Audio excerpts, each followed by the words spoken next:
6 islands sit on this grid, each one holding a number. This one hasn't got its bridges yet, so how many will it take? Each island's number is exactly how many bridge ends have to touch it. Bridges only run straight along rows or columns, never on a diagonal.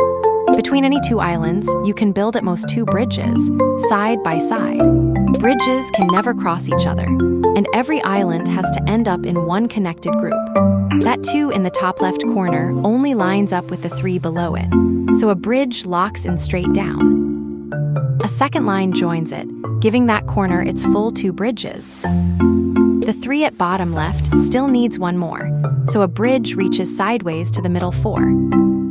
Up top, the middle 3 sends a bridge straight down to that same 4. A second line doubles it, so those 2 islands now share 2 bridges. The middle 3's last bridge runs sideways to the 2 on the top right.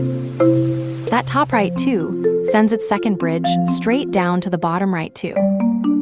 One last bridge links the middle 4 to the bottom right 2, and every island now has its exact count, all in one connected group. Bridges is not just connect the dots.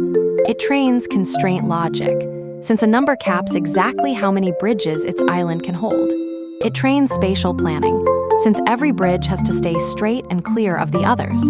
And it trains big picture thinking, since the whole board only works when every island links into one network. Want to try connecting some islands yourself?